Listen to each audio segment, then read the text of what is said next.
Si es así, correcto, ¿cierto? Están viendo ahí la diapositiva. Sí, sí Sí, se ve. sí, ya. Eso necesita ahí como a veces algún feedback, que como no es lo mismo que presencial, a veces... Bueno, ya más o menos como me describieron en lo que estoy trabajando. Y claro, el área es más bien de neurociencia, metodología, psicología. Ahora específicamente el tema de estrés postrauma con tinte también genético y cerebrales, porque es una mezcla entre, ¿cierto? Entre, digamos, psicología, pero también la parte biológica. Eso es lo que estamos haciendo en el postdoctorado. Em, y bueno, y durante mi formación, desde más o menos como desde el 2010 en adelante, he estado trabajando el tema de la metodología. Entonces la idea como está planeado es que hoy veamos algunos aspectos de filosofía de la ciencia que desde mi punto de vista resulta central para entender lo que uno hace después. Ya, más allá de que está bien, por ejemplo, el próximo fin de semana, viernes y sábado, vamos a ver alguna, más temas metodológicos y quizá algunas herramientas que ayuden a, por ejemplo, buscar información, escribir un artículo, escribir, bueno, ver el tema de los análisis, qué diseño estoy utilizando, me puede servir, que siguen siendo igual herramientas, pero si uno no entiende el por qué lo está usando, ¿cierto? El sentido filosófico, que al final la ciencia tiene o se nutre mucho de la filosofía, o es parte quizás. Entonces una vez no le queda como muy, muy claro de por qué hace ciertos pasos de este método, y claro, se vuelve un poco mecánico. Y la idea no es eso, es hacer una crítica al respecto. Y antes también, bueno, hoy lo veremos el tema ético. Y al terminar estas dos partes, filosofía y ética, yo traigo una actividad formativa, ya una actividad que ustedes pueden pensar en cada uno de sus campos. Yo no sé, pero igual supongo que lo vamos a ir evaluando, diagnosticando de a poco, no sé cómo cuáles son sus intereses, sus expectativas, ¿cierto? O las áreas que están estudiando o quieren hacerlo, pero eso poco a poco vamos a ir nivelando o mirando, ¿ya? Y ya mañana la idea es hacer un panorama general y hacer algunas sugerencias en diferentes apartados como del escrito, tema de introducción, de método, resultados y discusión, y ya empezar directamente a ver el planteamiento del problema que uno tiene, temas de antecedentes, bueno, objetivo e hipótesis que no necesariamente todos los artículos van a tener. Normalmente los empíricos sí los tienen, pero otros más bien teóricos no suelen tenerlo, o más bien, ¿cierto? Que son como psicométricos o de validar algún instrumento tampoco. Entonces ahí vamos viendo como el interés de cada uno. Y así más o menos está ordenado, ¿ya? El tema de filosofía de la ciencia y ética hoy y mañana siguiendo el método de introducción, método, resultado, discusión y conclusión, y ir abordando la parte sobre todo de la I, ¿cierto? La I de introducción, ¿no? Em, ahora, si uno empieza a rastrear el tema de la ciencia, claro, uno pudiera clasificarla más o menos reciente, los últimos 2 siglos, pero si uno se va como a los conceptos, ya pudiera desde los griegos, ¿cierto? Roma, etcétera, empezar a tomar algunos conceptos filosóficos que actualmente se siguen utilizando. Em, ahora bien, como hay que tomar un punto de partida, ahí estoy escuchando un ruido, le- les pediría, Hola, porfa, pueden apagar los micrófonos. iba a buscar quién estaba para silenciar. Como les digo, cuando quieran hacerme un comentario, lo hacen ya, pero el tema de los sonidos. Em, bueno, si uno quisiera como rastrear, le comentaba, y uno hace este rastreo de dónde viene, ¿cierto?, la ciencia actual desde la filosofía, ¿cierto? Incluso uno pudiera decir que un científico actual es en parte filósofo. Y la filosofía analítica es en parte científica, entonces tiene esas conexiones.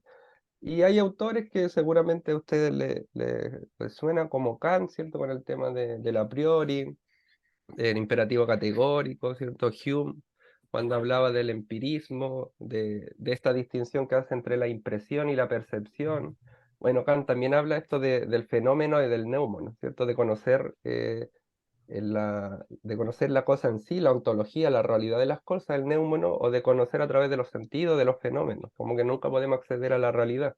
O Comte, por ejemplo, con la sociología, ¿cierto? Con la idea de unir a la ciencia, a las diferentes ciencias biológica, psicológica y social, y que todas sean ciencias positivas, sean ciencias naturales, con un lenguaje común. Entonces de ahí de a poco se va rastreando hasta que un conjunto de científicos, la mayoría como alemanes, fue formando de a poco lo que llamaron el Círculo de Viena. Y se fueron nutriendo de tanto de filósofos anteriores como de la época, ¿cierto? Con un tema muy por el lado lógico, matemático y físico. Y así partió la ciencia que sigue siendo como la más fuerte, que sería un paradigma más positivista empírico, sabiendo que hay otros, ¿cierto? Hay otros que son más bien hermenéuticos, cualitativos, y otros con el tema de la revolución de Kuhn, que son más bien socioculturales, ¿cierto? Que son históricos, etc. Em, por favor, si pudieran apagar su micrófono. Em, Ese es como un punto de partida. El otro, como aparece ahí con Wittgenstein, está esta lógica como muy dividida también en la ciencia si el lenguaje representa o crea realidades, ¿cierto? Y en ese, que también está en el área de psicología, de neurociencia, en diferentes áreas de la ciencia, algunas quizás comillas ciencias duras, biológicas, ¿cierto? Que es como mucho más obvio quizás o explícito que el lenguaje representa la realidad, pero en otras áreas más biosociales muchas veces el lenguaje es el que crea la realidad, ¿cierto? Es más constructivismo, más construccionismo. Entonces, aquí vemos la idea, a priori, un supuesto que el lenguaje tiene esa capacidad de representarla. Ahora, si es una representación como una impresión o una representación modificada, se sigue discutiendo. ¿Ya? Y también Carnap, que es del Círculo de Viena, habla de que los conceptos de la ciencia y del conocimiento cotidiano pueden ser construidos a partir de un conjunto básico, que es parte de nuestro paradigma, de nuestra forma de creer o de pensar, el tema de análisis o descomponer. Uno asume en la mayoría de las investigaciones que tenemos un concepto, una teoría, y esa teoría se descompone en algo más simple, ¿cierto? Y esa descomposición podemos seguir descomponiendo una y otra vez con un sentido o con una creencia más atomista, ¿cierto? Como buscando quizá la esencia de esta teoría, que son estas creencias o estos paradigmas que tiñen nuestra forma de investigar, ¿ya? eh, Creencia de qué es lo que es la realidad, del conocimiento, de los métodos que utilizamos, ¿cierto? Si hay una separación entre lo físico, lo mental, y así, ya hay una serie de supuestos que Ya, han en vez sido... de mandarlas, pero ustedes se hacen cargo de la presentación y de todo.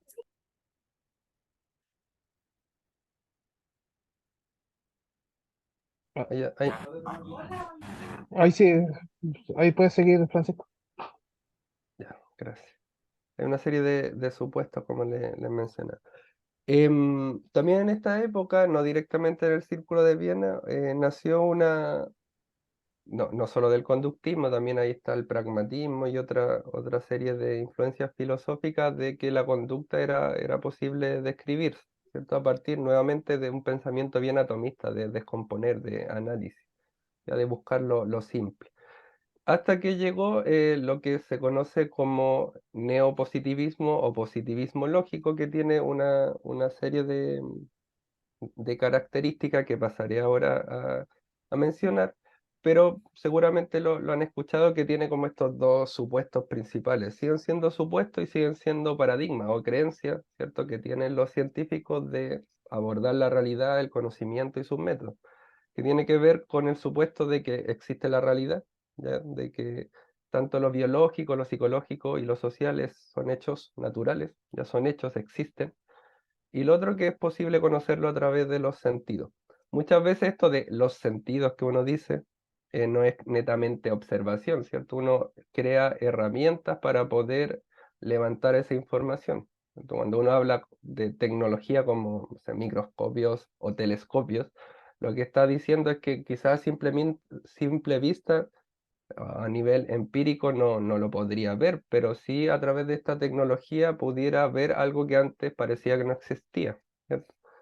Que también es un debate que se mantiene hasta ahora, si acaso existe algo y nosotros creamos la herramienta y eso siempre existió, o si al crear la herramienta, la tecnología, lo que hacemos es crear una realidad, ¿ya? Me refiero a que uno puede crear un instrumento para medir cualquier concepto o constructo, el que ustedes piensan, ¿no? El que ustedes quieran, cualquier concepto, y ahí está el debate si el concepto ya existía, o sea, los conceptos existen independientes de uno, y uno lo que hace es capturarlo con el instrumento, o el instrumento creó el concepto. También sigue, pero desde este punto de vista, los eventos biológicos, psicológicos, sociales existen, son naturales y los podemos aprender a través de la experiencia. Y de ahí salieron una serie de publicaciones, como aparece ahí, Erknetnis, que tiene que ver con reconocer o conocimiento, y con otra serie de publicaciones que la lógica era, como ya inició Comte con su empresa, de unificar las diferentes visiones de la ciencia en un lenguaje común. Esa era la idea. Pero seguían habiendo problemas, que la verdad siguen hasta ahora. eh, Problemas, por ejemplo, de los conceptos que utilizamos, ya los temas lógico o de significado. Y esto tiene después, aunque parezca quizá un poco abstracto en algún momento, la verdad todo esto tiene su vertiente o se hace más práctico cuando uno se pone a escribir un proyecto, un artículo, cuando está pensando cómo analizar algo. Porque esta parte de lógica lo que nos dice es que los conceptos que utilizamos tienen que tener algún significado, y ojalá un significado que luego sea susceptible a pasar por lo empírico, ¿sí? Entonces, claro, uno ve que el lenguaje científico puede ser bien fome quizás de escribir, ¿cierto? Y cuando uno usa una palabra no la cambia durante el relato, porque si cambia, por muy poco que sea una palabra, el lector va a pensar que está hablando de otra cosa. Entonces, lo que proponen incluso en esta época es que el filósofo tenía que ser más bien como un lógico y del lenguaje. Es decir, la filosofía analítica tendría que encargarse de describir muy bien los conceptos. Y ojalá, como decía Carnap, sean muy poquitos conceptos y de a partir de esos conceptos básicos que se derive todo lo demás, todo lo que entendemos como ciencia. Y también, bueno, la sintaxis, su ordenamiento. Cuando uno habla de hipótesis, de teoría, de leyes, como en qué nivel están. También está este problema de la inducción y deducción, que uno típicamente habla que la ciencia es un método hipotético deductivo, pero uno ve en las clases de metodología, y bueno, y cuando le pide a los alumnos describir esto, es como la inducción es de abajo hacia arriba, ¿cierto? La deducción de arriba hacia abajo, y como que uno suele escuchar ese tipo de descripciones, pero no queda muy claro como esta parte filosófica de atrás, como que, ¿qué quiere decir que hagamos observaciones, que existan teorías, que después uno, qué es lo que intenta comprobar? La teoría, las observaciones, los datos, ya son esos temas que son como necesario aclarar. Probabilidad, eso que lo veremos quizá, no quizá, sino algo veremos de probabilidad la próxima semana, de estadística me refiero. Aplicabilidad sigue siendo un problema. Es claro que la ciencia nació de una ciencia más, como les mencioné, desde la física, ¿cierto? Ciencias comillas duras. Y que actualmente hay muchas disciplinas que igual siguen haciendo el esfuerzo de convertirse en comillas más científicas, sobre todo del lado psicosocial, ¿ya? Y en algunos casos no compartiendo el paradigma típico que es este de positivismo y empirismo, ¿ya? Entonces ahí aparece una serie de supuestos. El verificar, que no es lo mismo que el falsear, que veremos esa lógica del círculo de Viena de verificar desde el inductismo, y de Karl Popper de falsear desde lo deductivo. El empirismo, la unidad de la ciencia, el tema de aclarar muy bien los conceptos, que es algo que uno hace en los antecedentes, ¿cierto? Al escribir un artículo. El reduccionismo, el atomismo y el rechazo a cualquier tipo de explicación metafísica, es decir, a cualquier concepto o descripción que no se puede someter a la empiria, Y también una crítica a la ética y estética en el sentido de que no se refiere o no son palabras que se refieren a lo real, a la ontología, ¿cierto? A un mundo de la experiencia. Y por lo tanto uno no puede en ese caso verificarla y crear algún tipo de consenso, ¿cierto? Cuando hablamos de correcto, incorrecto, que lo veremos más adelante, temas como la equidad, la libertad, la beneficencia, ¿cierto? O cuando hablamos de belleza, son temas que escaparían en este caso a la ciencia porque no está utilizando un lenguaje natural. ¿Mm? Em, entonces, en ese dibujo que está ahí, que a mí me gusta harto mostrarlo, que es de Mario Bunge, aparece algunos como postulados principales. El empirismo, experiencia sensorial, es algo que, como les decía, la experiencia sensorial no se basa necesariamente en que sea visual o auditivo o sensaciones del cuerpo, sino que se refiere, en último término, es que podamos de alguna forma obtener los datos a través de eso que aparece referencia. Esa referencia pueden ser hechos, ¿cierto? Pueden ser eventos, pueden ser cosas, pueden ser personas, ¿no? Ahora, en último término, aunque creamos tecnología para poder llegar a lo que aparece ahí como referencia, por ejemplo, me refiero a que exista el átomo, que exista el electrón, ¿cierto? Que exista lo que llamamos, no sé, personalidad, que exista el ADN, todo ese tipo de conceptos que uno crea esa tecnología, en último término igual lo observa de alguna forma, lo observa, lo grafica, lo numera, ¿ya? eh, Asumimos que cada uno de estos referencias a la cual obtenemos datos son reales, ¿ya? Por muy obvio que parezca, hay ciertos conceptos que igual se dudan si son reales o no. Incluso la misma física se volvió bastante relativa en un momento que otras áreas de la ciencia, como lo psicológico y lo social, se quería volver más físico, ¿ya? Eh, bueno, la lógica que tenga un significado y el inductismo, ¿ya? El inductismo lo que intenta plantear y por qué están estos procesos y por qué el Círculo de Viena es inductista y Karl Popper, que el filósofo de la ciencia que les mencionaré después, deductivista, plantea la idea de que a partir de esta referencia, ¿cierto? Estos datos, desde lo empírico, desde los eventos, uno pudiera, a partir de algunos hechos que son finitos, establecer alguna teorización. Ya esa es la lógica principal. Cuando uno ve recurrencias en los eventos, pudiera a través de esa recurrencia intentar interpretar ya qué está ocurriendo y a través de algún concepto, alguna teorización. Entonces, la teoría en este caso surge de esos eventos, de esa recurrencia, ya que es lo que fue lo primero que se criticó, ya, seguido en, en este curso de la historia un poco de la ciencia. Entonces, los lenguajes conceptos deben ser físicos y observacionales, ¿no? Lo cual pudiera dejar fuera a muchas áreas que o se consideran científicas o están en proceso de, ¿no?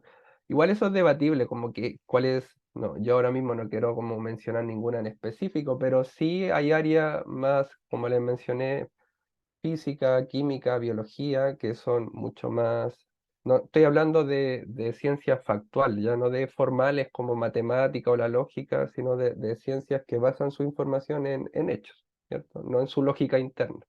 En cambio, otra más ligado a lo psicosocial, ya quedaría un poco como estos conceptos se refieren a lo físico, cuando hablamos de temas como personalidad, de pensamiento, de emociones, de inteligencia, de empatía, ¿cierto? Hablamos de la dinámica de grupos, de discriminación, etcétera. ¿Qué estamos hablando cuando decimos esos conceptos? ¿Dónde los veo, cierto? ¿Cómo los mido?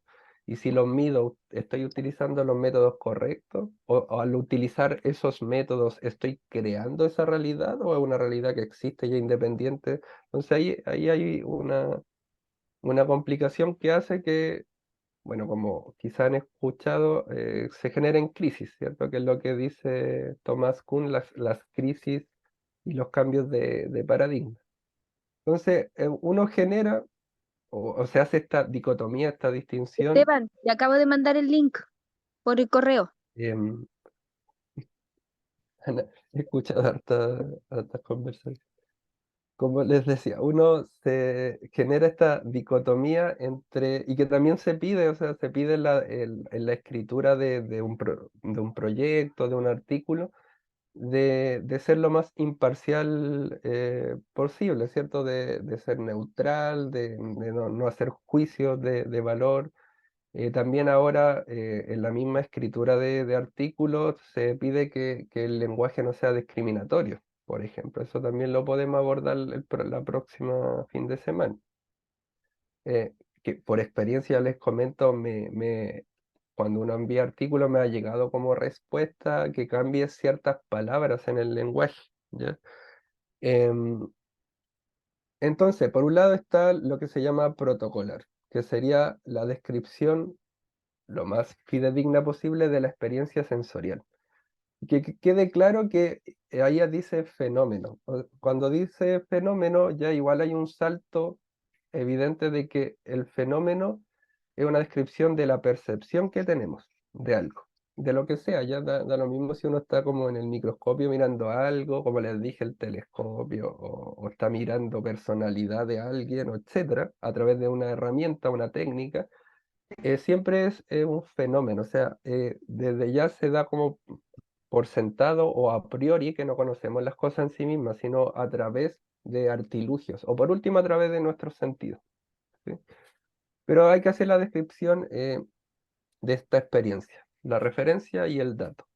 Y lo no protocolar se refiere a la interpretación, a la hipótesis, teoría, leyes, incluso a la parte de discusión, si quieren, de un artículo, de un proyecto, ¿sí?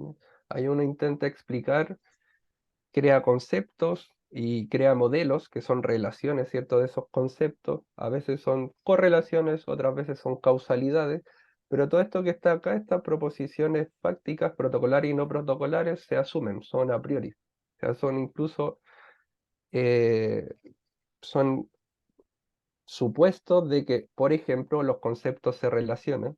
Por ejemplo, hay causalidad en el mundo, ¿ya? Si no hubiera, ¿cierto? Si uno pensara que no hay causalidad, que un evento no nos lleva a otro, difícilmente pudiéramos hacer diseños experimentales. ¿Sí? Si no creemos que nuestra variable independiente va a producir algún efecto, ¿no? Entonces, claro, cuando hay un paradigma que asume esto, la mayoría de diseños, de investigaciones empíricas, experimentales, no experimentales, descriptivas, metodológicas o teóricas, en general lo que hacen es apoyar esto del paradigma, hacen pequeños descubrimientos, muy pequeñitos, que van apoyando este paradigma, pero es difícil que se haga algo tan radical que genere una crisis. Las crisis han habido, pero han sido pocas. Em, Entonces, por un lado están estas proposiciones formales de la ciencia formal, que es lo que está basado en la ciencia. La lógica, ¿ya? La lógica, el buen razonamiento y la matemática y algunas derivaciones, ¿cierto? La estadística. Eh, Ahí se pide, existe una serie de principios, de argumentos, de símbolos y de inferencias que uno hace. Y estas inferencias son las que conocemos como inducción y deducción, ¿ya? Em, Ahora sí, y bueno, las proposiciones analíticas, ¿cierto?, de las ciencias formales no se pide someter a lo empírico, ¿ya? Sino que dentro de su lógica interna tenga sentido, tenga un Un significado, significado. dentro de sus mismas reglas que pone, ¿cierto? De la regla dentro de lo formal. Por otro lado, las demás ciencias, como podemos ver ahí, pues, los separo en este gran, o sea, no los separo yo, lo hace Mario Bunge en este gran grupo de lo típico, ¿cierto? Como la salud, lo biológico, lo psicológico y lo social, sí se le pide, y la palabra que usan aquí es verificabilidad, ¿ya? Y eso es un error como, más que un error, es una lógica que muchas veces cuando uno plantea objetivos, hipótesis o cuando hace la discusión, no pueden haber ligeros errores, ¿ya? En este sentido, ya que muchas veces se habla como que se verifica la teoría, ¿ya? Y en la lógica actual las teorías no se van verificando. Sí se le van sumando pequeños apoyos en un acercamiento progresivo, nunca final, hacia la verdad. Porque, algunos autores hablan como que la ciencia es como un proceso casi de tortura, ¿cierto? De masoquismo, en el sentido de que uno poco a poco va acercándose, esto que vemos como oscuro, que no conocemos de la realidad, poquito a poco lo vamos iluminando, pero nunca llegando a una verdad final. Si fuera una verdad final, ya no sería ciencia, ya sería otro tipo de conocimiento, si lo quieren llamar, no sé, religioso o conocimiento cotidiano, pero no ciencia. Así que la ciencia en sí no quiere saber como la verdad definitiva, sino pequeños pasos que acerquen a esa verdad. Pero desde el Círculo de Viena, lo que sí decía no era falsear la teoría que existía, sino verificarla, que fue la crítica que se mantiene hasta ahora. Entonces uno crea una serie de... La S, el significado, que es el concepto, ¿cierto? Como llamamos a esta abstracción, a esto que no vemos, ¿cierto? Em, en mi área, por ejemplo, de neurociencia, y disculpen los ejemplos, pero en lo que tengo metodología, neurociencia, quizá después ustedes me pudieran apoyar en su área, que me gustaría escucharlo. Uno habla de procesos cognitivos a veces, ¿cierto? Habla de teoría de la mente, ¿ya? Habla de función ejecutiva. Esa sería la S, ¿cierto? Habla de temas como ansiedad, como estrés post-trauma, ¿ya? Pero y al final que ese concepto se derivan una serie de observaciones, ¿ya? Observaciones que necesitamos que sean finitas. Si fuera infinita sería complejo, pero el problema o la crítica acá es que a través de alguna serie de observaciones que son finitas, ya nunca son todos los seres humanos de todos los lugares y de todas las épocas, ¿ya? Uno genera, ¿cierto? Una inferencia, una inducción, una teorización de todo, ¿cierto? Y ahí es donde Popper habla que hay el problema de la inducción. Y ahí está un ejemplo bastante usado, no el de llorar, sí, pero un ejemplo de la lógica de que todas las personas lloran o todas las personas mueren, si quieren cambiarlo, o cualquier otra, eh, y que sería nuestra hipótesis de investigación, ¿cierto? ¿Cuál sería la hipótesis alternativa o hipótesis cero? No todas las personas lloran, ¿cierto?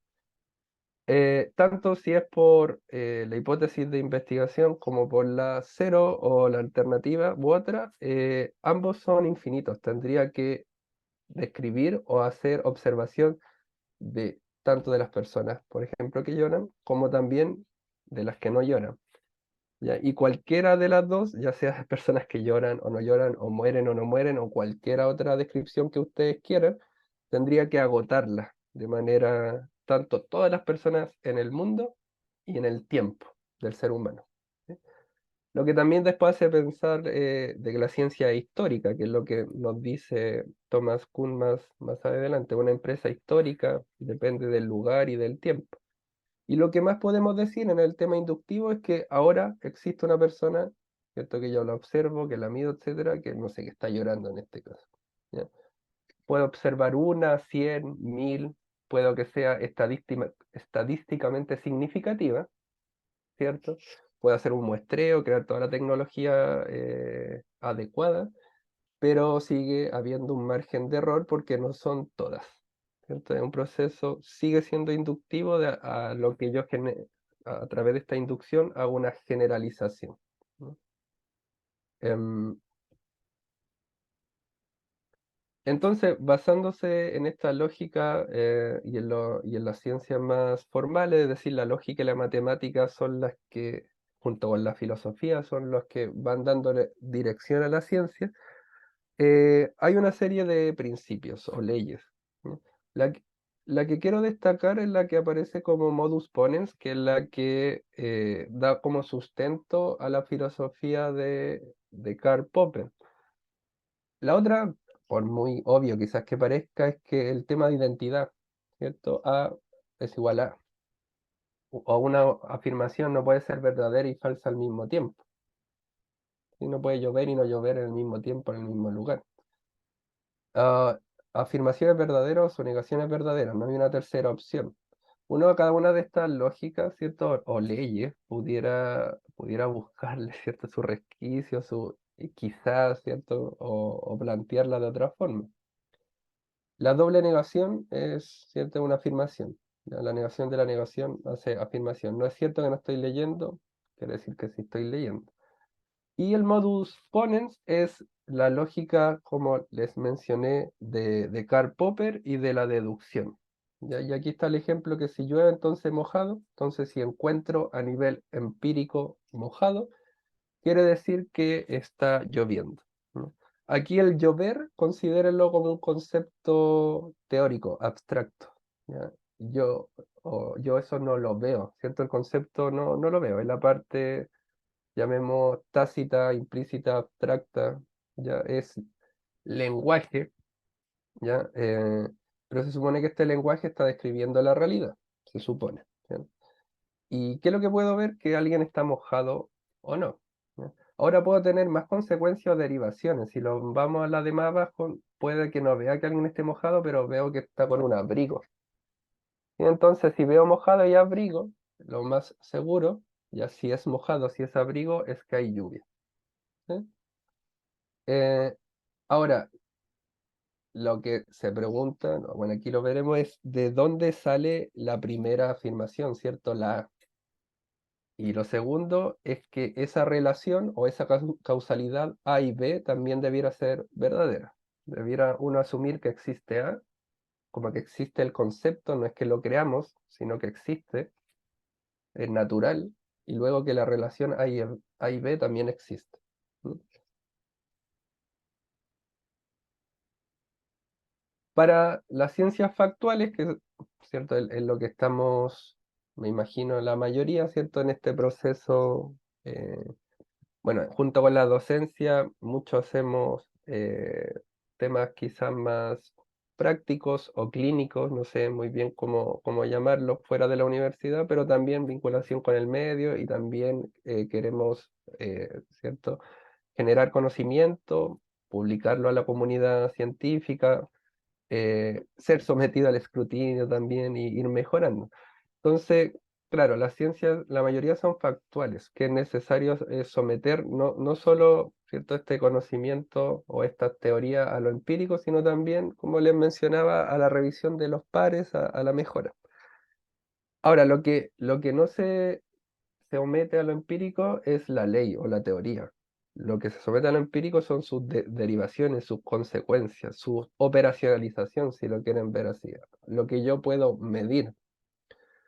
Em, Ahí, como dice, comprobar la conformidad de un hecho predicho. La mayoría de objetivos empíricos, eh, me refiero en investigaciones empíricas que son experimentales, y en menor grado las no experimentales, pero sobre todo las experimentales, es explicar, predecir y controlar. Esa es la lógica de la ciencia, por lo menos en una lógica positivista empírica, ¿no? Em, Voy a mover un poco acá que esto se me... Entonces hay una idea de que si hay una proposición y se confirma con el hecho, con la idea de verificación, eso es verdad. Ahora, esto de la verdad también es parte del paradigma del tema ontológico, ¿cierto? Si acaso existe o no la verdad, ya que también o sea, también algo que se puede discutir, ¿no? Ahora también nos dice en esta idea de verificación que no es necesario que se haga la verificación, sino que la verificabilidad quiere decir que en principio, o sea, es posible hacerlo. Puede que alguien no haya hecho este experimento, ya, pero de que existe la posibilidad de hacerlo, ya eso lo vuelve como verificable o verificabilidad. Quizás no tenemos la tecnología actual para hacerlo, pero de que existe la posibilidad, eso ya lo vuelve como una ciencia factual y necesario de ser sometida a prueba esta teoría. Entonces, como ahí aparece, y me apoyo en esta imagen de, ¿cierto?, de Mario Bunge, referencias son los ¿cierto? Los eventos, los hechos, las personas, las cosas, observación, obtenemos datos, que es la descripción protocolar o la descripción intentando ser lo más fidedigno posible, y luego la interpretación a través de hipótesis, leyes, teorías, ¿no? Em, bueno, luego de esto que les he mencionado, ya empezó esta crisis, ¿cierto? Esta crisis que Thomas Kuhn lo habla en la estructura de las revoluciones científicas. Hay crisis en la ciencia y también en cada una de las disciplinas hay crisis también. En el ejemplo que quiero mencionar, porque en mi área, la de la neurociencia, y en psicología también han habido crisis de el apoyo de todo es conducta, después es pensamiento, después la emoción, después realidades que se comparten, interaccionismo simbólico, co-construcción y así. Y en cada disciplina que uno está, ¿cierto? En la que están ustedes, seguramente han habido crisis y siguen habiendo una serie de evidencia como que no está apoyando lo que se asumía como verdad, ¿ya? Em, lo cual genera, y esto también se habla en el, no sé, en el postestructuralismo, en el postmodernismo, una especie de que no hay una verdad absoluta, de relativismo, ¿cierto? En la sociedad actual el relativismo ¿cierto? O el que se han caído una serie de verdades que se dan por supuesto es parte de nuestra sociedad actual y de la ciencia. Entonces pasamos al tema de Karl Popper, desde un inductivismo y de verificar a la deducción y falsear. Y este tema de falsear es lo que yo les mencionaba como básico de la hipótesis, ¿cierto? La hipótesis de investigación y la hipótesis nula, ¿no? O lo que sí es y lo que no es. Y lo que uno intenta hacer, ¿cierto? Con todas estas pruebas de hipótesis, la estadística, etcétera, y todos los programas que podemos usar, sobre todo al tema de lo que no es, ¿ya? Ahora, y eso es importante en el tema filosófico, la ciencia no nos dice lo que es, ¿ya? Eso es importante, lo que dice lo que no es, va rechazando, va generando pequeño apoyo a la teoría, pero no diciendo lo que es la verdad, ¿no? Em, y lo que dice, la ciencia avanza pequeñas conjeturas, ¿cierto? De lo que eh, cree que está interpretando a través de la realidad y pequeñas refutaciones.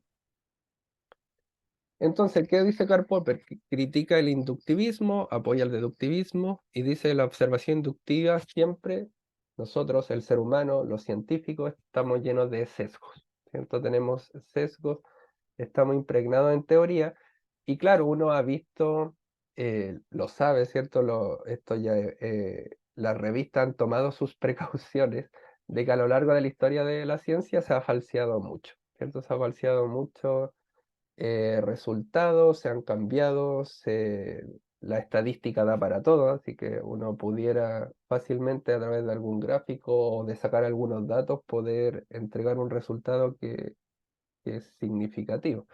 Entonces él plantea de que por mucho que el ser humano quiera hacer como una impresión, como decía Hume, de la realidad, como que a través de los datos podemos obtenerlos tal cual son y generar una generalización, ¿ya? O plantear una generalización, no podemos. Siempre estamos teñidos de nuestras percepciones, de nuestros juicios previos o prejuicios, de nuestros paradigmas, de las áreas donde estamos y de los resultados que queremos obtener. Entonces dice, las teorías siempre son conjeturas que pueden ser falseadas y que para que sea una teoría científica debe ser falseada, ¿ya? O por lo menos la posibilidad de que sea falseada, ¿no?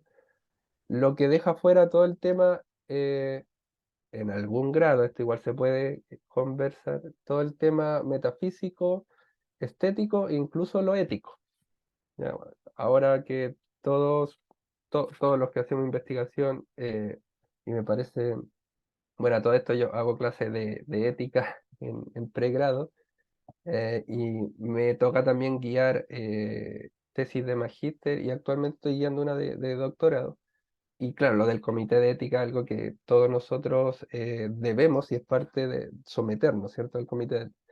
Pero claro, si se plantea de que hay ciertos temas que no son como completamente, comillas, reales, como la metafísica, lo estético, incluso lo ético, hasta qué grado tenemos un consenso de lo correcto, ¿cierto? De la beneficencia, de la libertad, de la equidad, ¿no? Entonces dice que son conjeturas y no son instrumentos de análisis ni generalizaciones en base a lo empírico. O sea, está atacando a la inducción y dice que debemos comenzar desde la conjetura, ¿ya? No es un proceso, como uno típicamente dice, del dato a la generalización y después como que de la generalización vuelvo al dato para ver si estoy correcto. Se elimina ese tema de inducción, va directamente de la conjetura hacia el dato. Y la pregunta es como, ¿y de dónde saco esa conjetura si no lo saco de la realidad? ¿Cierto? ¿De dónde? En parte un poco de lo antecedente, de lo que nos dicen ya los autores, pero uno puede también ahí volver a preguntar, ya, pero si yo saco de lo antecedente, uno en un artículo siempre plantea antecedentes, ¿cierto? Dice lo que ya existe, antecedentes teóricos, empíricos, metodológicos. Pero si esos antecedentes también fueron planteados por otros autores que también se basaron en algo empírico, como hasta qué punto puedo hacer una conjetura sin estar teñido de los datos, de lo empírico, ¿cierto? Una conjetura como puramente teórica, ¿ya? Y ahí él plantea una quizá una heurística, una forma de entender esto que le llamo como el tercer mundo, que lo voy a decir ahora, ¿ya? Em,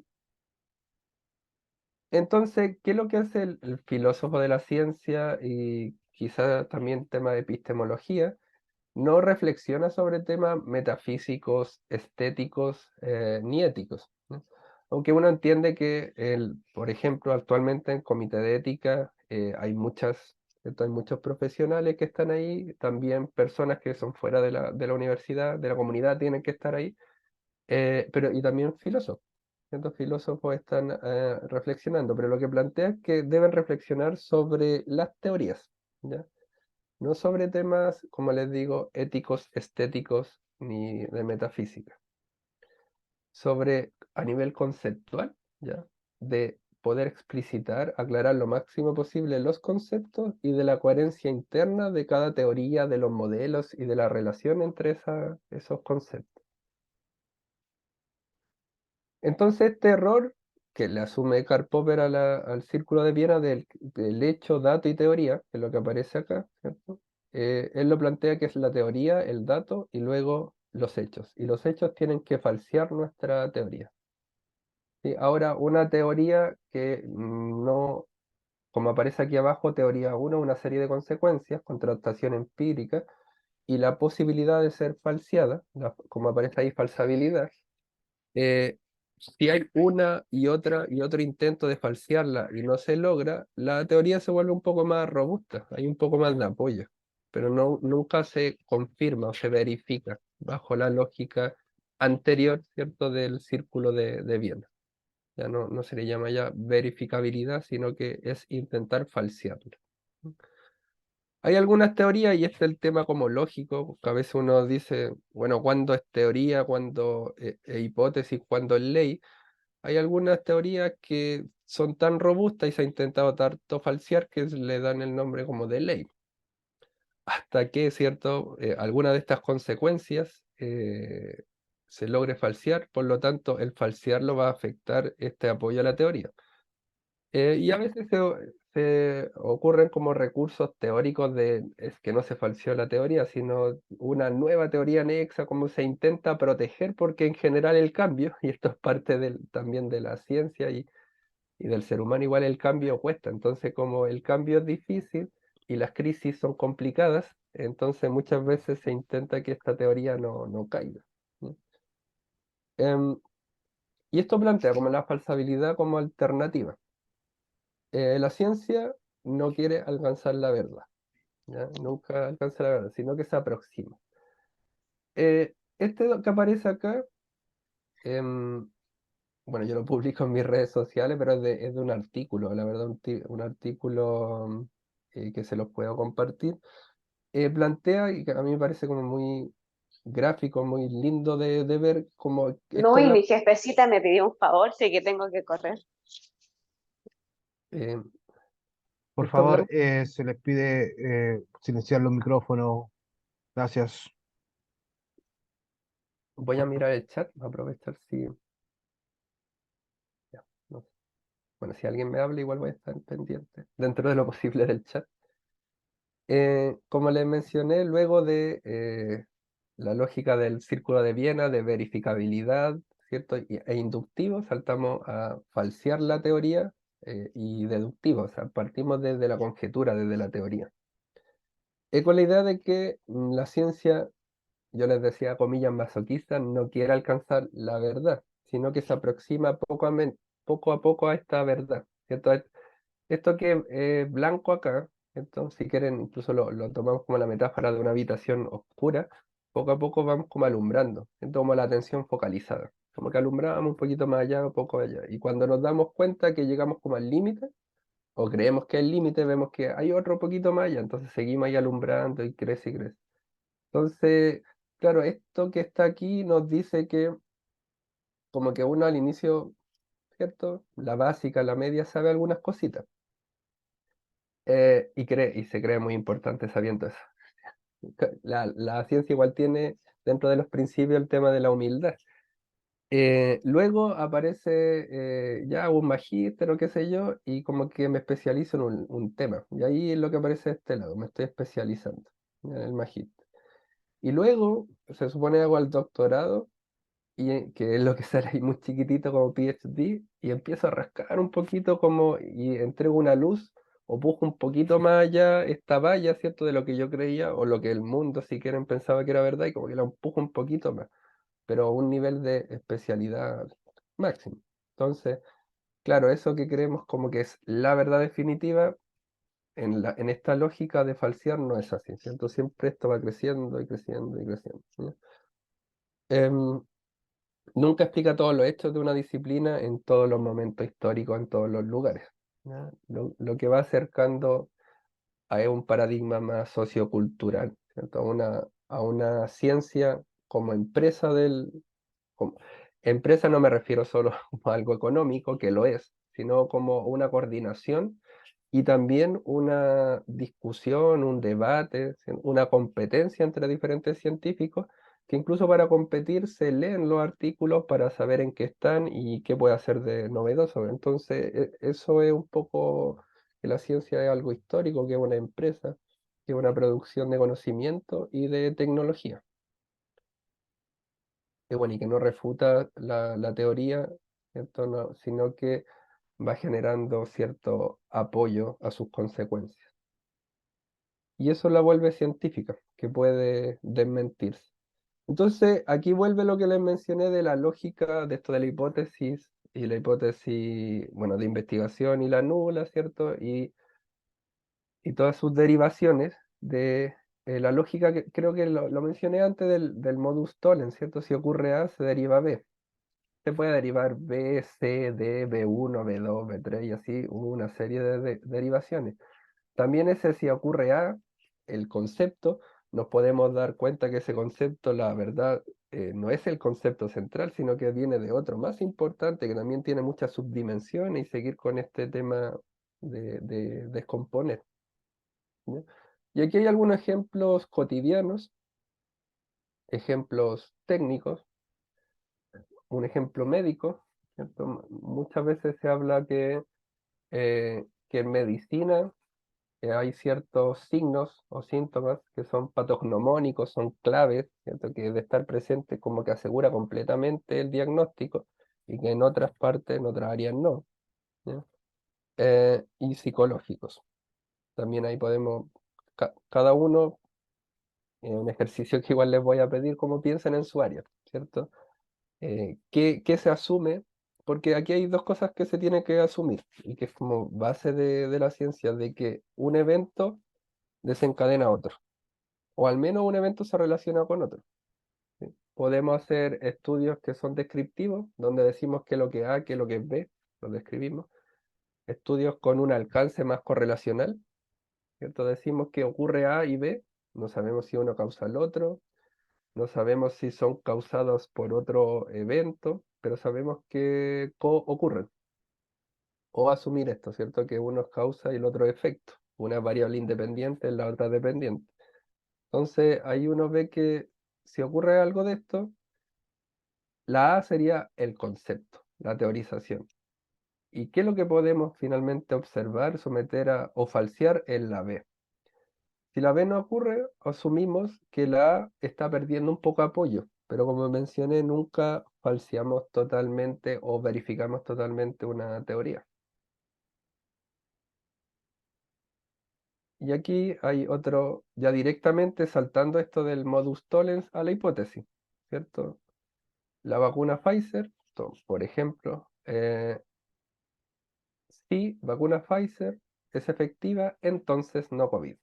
¿Ya? ¿Cuál sería la hipótesis? ¿Cierto? Nula, vacuna Pfizer no efectiva, entonces sí COVID.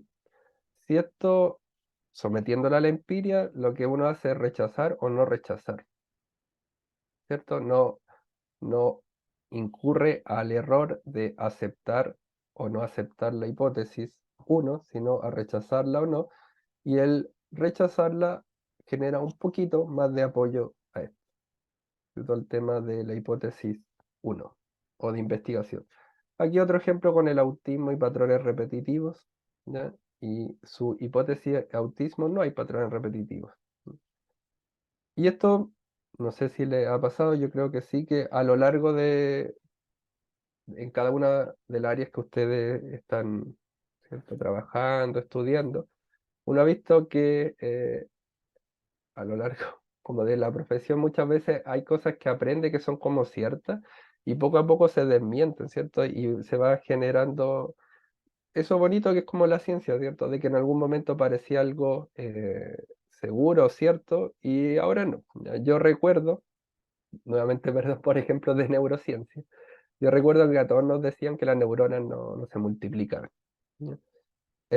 Y claro, ya se encontró claramente y también por temas de enfermedades neurodegenerativas que en parte del hipocampo hay mitosis, las neuronas sí pueden tener mitosis. ¿Ya? O que uno perdía las conexiones y que luego en el adulto mayor nunca más había conexiones. Ya todo eso, o una serie de mitos que hay relacionados al cerebro, etcétera, y a la educación, y que poco a poco se van desmintiendo. Ahora, ¿qué premisa hay que aceptar como a priori? Y que normalmente esto no se discute, ¿ya? Y en el área experimental, menos aún. Primero de que si es A, ocurre B. Y lo otro es a nivel empírico, de si realmente estoy midiendo bien B.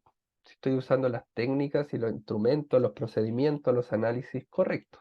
Que, que si no es así, para eso existen los tipos de investigación metodológica, donde critica todo eso, ¿cierto? El tema del muestreo, del análisis, de los procedimientos. ¿Ya? Y bueno, ahí aparece, se deduce que no existe, o más que no existe, ¿cierto? Que A tiene menos apoyo. ¿Mm? El A que están acá y los ejemplos que he ido mencionando. Un poquito más continuaré y después voy a dar una pausa por si quieren algún comentario, después seguiré con el tema ético y antes de terminar voy a dar como un ejercicio, que es un ejercicio formativo, es como para que lo piensen ustedes y también para que lo podamos discutir mañana. ¿No? Em, a través de esto se generan enunciados homotípicos, son leyes, teorías, son generalizaciones. ¿Ya? No hablamos con enunciados heterotípicos, enunciados singulares de esto le ocurrió a esta persona, esto ocurrió en este país, ¿cierto? Sino que intentamos generalizar. Aquí doy ejemplos de las sociedades con altos niveles de desigualdad, tienden a tener mayores tasas de problemas sociales. ¿Sí? Esto es algo cotidiano, ¿cierto?, en las noticias. Em, ¿Qué sería heterotípico, cierto? Decir, el caso de Chile, de Brasil, de Inglaterra, etcétera, tiene estos niveles de desigualdad medido con este cuestionario y también se midió, aparte de la desigualdad económica, problemas sociales entendidos como se divide en 3 variables o factores y cada uno se midió con esta escala. Eso sería algo heterotípico específico, una descripción. Necesario para crear esta conjetura, eso también es discutible. Se supone que a través de todos estos pequeños estudios inductivos creamos esta conjetura teórica. Pero un poco lo que nos plantea Karl Popper es que nosotros creamos primero esa conjetura y después bajamos hacia lo empírico, ¿no? Y algo que se sigue como discutiendo, ya no está ¿y de dónde saco esta idea de desigualdad y de problemas sociales? Aquí ejemplo del estrés asociado al deterioro del sistema inmune, algo como muy conocido, ¿cierto? Que si nos estresamos, si estamos con miedo, con ansiedad, con estrés, problemas para dormir, para comer, etcétera, problemas de concentración, de memoria, eventualmente nuestro sistema inmune se debilita y nos vamos a enfermar. ¿Sí? Algo que es como muy conocido en psicología. Como uno se siente, va a generar más o menos enfermedad. Y en medicina, estudio epidemiológico evidencia la disminución de casos de COVID después de la vacunación. También habló de lo que les mencioné de este tercer mundo, ¿no? Un recurso que para algunos puede ser como, ¿está hablando en serio? Es como un recurso heurístico, como para poder entender una metáfora, o real, ¿ya? Según lo plantea él y algunos que lo analizan, lo plantea como real, como que las hipótesis, y esto es muy como el mundo de las ideas de Platón, ¿ya? Que las hipótesis, las teorías, las leyes, aquellas reglas ocultas que están ahí y que están haciendo funcionar el mundo, ¿ya? Existen independiente de nosotros, o sea, son una realidad, es ontología, ¿sí? Existen esas reglas de, por ejemplo, de cómo se comportan los átomos, las partículas subatómicas, las moléculas. Pensemos en diferentes sistemas, ya cómo se comportan las neuronas, cómo se comporta el pensamiento, las emociones, cómo se comporta el ser humano, cómo se comporta el ser humano con otro, a nivel como más de sociología, cómo son las dinámicas de grupo. Todas esas reglas están y existen. Y por lo tanto él creó esta idea de que como existen y están ahí, uno puede acceder a ellas, no de un modo inductivo, sino netamente deductivo, ¿sí? Es decir, está el mundo físico, el inductivo, está el mundo subjetivo de los pensamientos, emociones, ¿cierto? De cada persona, lo mental, la conciencia, y está ese mundo ahí de estas reglas que uno pudiera acceder, pero no lo va a modificar, ¿ya? Eh, y ahí crear esa conjetura que luego lo lleva a este mundo físico. Entonces, como dice ahí, no es el origen de la idea lo inductivo, sino verdad de las teorías, lo deductivo. Y algunas, como les mencioné, algunas teorías que poco a poco se van convirtiendo en leyes, no son falseadas. Al no ser falseadas van teniendo más apoyo sin nunca ser la verdad absoluta, ¿ya? Sino una aproximación. Y este último filósofo, que es Thomas Kuhn, bueno, que él inició es físico, fue físico, y no tuvo contacto directo con el Círculo de Viena. Bueno, Karl Popper es más contemporáneo al Círculo de Viena, pero no formó parte, ¿ya? Eh, m- lo que y seguramente lo conocen por la palabra paradigma, ya que es lo más usado quizás cuando uno habla del método, siempre empieza como paradigma, enfoque, tipo, el alcance, el diseño, como que uno baja de ahí, ¿cierto? Del paradigma, ¿sí? Que al final es una creencia, es una creencia compartida, lo mismo que uno puede compartir creencia en una cultura, entre los científicos comparten creencias como modos específicos de entender la realidad, de entender el conocimiento, de los métodos para acceder, comparten revistas, ¿cierto? Comparten formas específicas de escribir, de publicar, etcétera. Él habla, porque él se considera no como un filósofo, él decía que era como un historiador de la ciencia. Entonces no se queda solo con esta idea de paradigma como ciencia, sino que habla que el paradigma son como las formas usuales que se mueven los científicos, ¿sí? Como ahora el paradigma actual de la ciencia se ha convertido, si me permiten ser un poquito crítico, se ha convertido en el artículo. El artículo es ciencia y técnicamente el artículo es la parte final, ya es lo que se ve, pero todo lo que hay detrás todo el pensamiento, toda esa labor que hay detrás, no se ve y parece que lo que realmente es ciencia es eso que está ahí en digital publicado, ya ni siquiera en papel, en digital. Entonces él habla de que esta idea de la ciencia, al contrario, como decía Karl Popper, no es un tema acumulativo de ir ganando información que va falseando o va dando cierto apoyo a esta teoría. No es así, ya los científicos y la sociedad no están tan claros en eso, ¿cierto? No se ponen de acuerdo. Incluso habla que la ciencia es como una especie de empresa amorfa, amorfa, ¿cierto? Que no tiene mucha forma y descentralizada. Uno, si piensa dónde está centralizada la ciencia, puede que esté en la universidad, en alguna universidad, en algunos países y en algunas editoriales, ¿no? Pero tampoco hay un acuerdo tan alto, ¿no? Y dice que avanza a través de estas rupturas o crisis, que esto es el cambio de paradigma, ¿ya? Donde una etapa de ciencia como normal establecida a una ruptura. Lo típico que uno conoce del paradigma son la ontología, la epistemología y la metodología, ¿cierto? ¿Qué creencias comparten los científicos de la realidad? Y ahí lo típico es la separación, el científico como empírico positivista y el científico como más cuántico, comillas, y el científico quali, ¿sí? Aunque igual uno entiende que es difícil clasificarse en uno, como que cumple todos los criterios de tener una noción como positiva y empírica de la realidad, del que el conocimiento se obtiene a través de la experiencia, de que los métodos para acceder, ¿cierto? Como es difícil cumplir cada uno de ellos. Y hay mixturas, por lo mismo hay enfoques mixtos. Pero eso es una idea del paradigma, ¿sí? Como aparece ahí creencia de la realidad, pero también aparte de esto de ontología, epistemología y método, ya las tres vertientes del paradigma, también está la parte más interpersonal, ¿cierto? Como qué universidades, qué editoriales, las sociedades, los congresos a que vamos, las líneas de investigación que hacemos, ya, etcétera. Eso también él consideraba que es parte del paradigma, ya del ethos, ¿cierto? De la forma de ser del científico.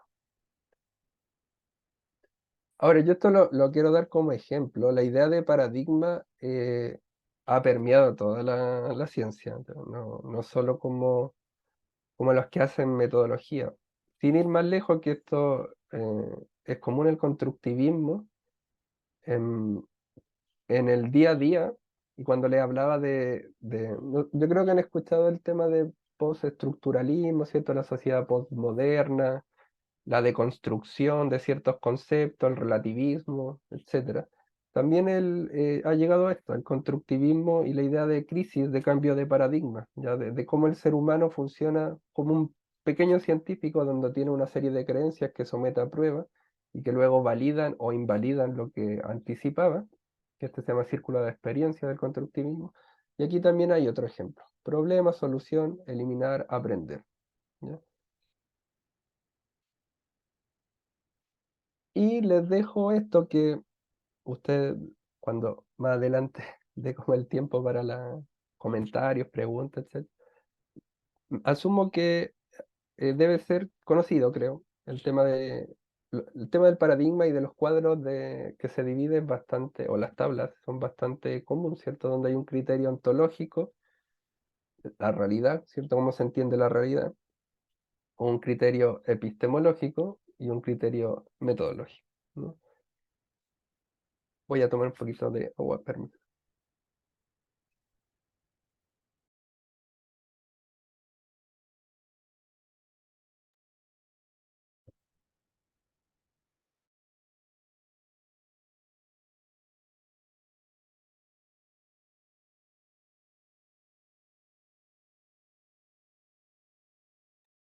Está muteado.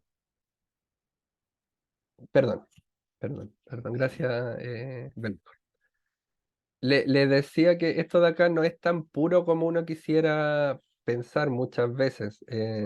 Si bien se hace estas separaciones de cómo sería el origen, ¿cierto? Positivista, empírico, racionalista, y esto sería más cualitativo. El segundo, ¿cierto? Hermenéutico, interpretativo, por ejemplo, les menciono, les decía que en mi deformación como en neurociencia, típicamente neurociencia es positivista, cuantitativa, empírica, ¿cierto? Experimental, manipulación de variables, etcétera. Pero también ahora se da espacio a, por ejemplo, luego de hacer un experimento, a que la persona nos cuente su experiencia, el lado como fenomenológico que aparece ahí. ¿Sí? ¿Por qué? Porque hay, uno intenta integrar todas las formas de conocimiento y se asume que hay muchas cosas que quedan fuera, ¿ya? Que quedan fuera, ¿no? Que el experimento, ¿cierto? Esta manipulación de variables, esto ganar perdón, en el tema de validez interna de la información, es difícil luego ganar en externa, en extrapolar, ¿cierto? En la aplicabilidad. Por eso, como ejemplo, solamente lo digo, no es tan puro cada uno de estos clasificaciones de paradigmas.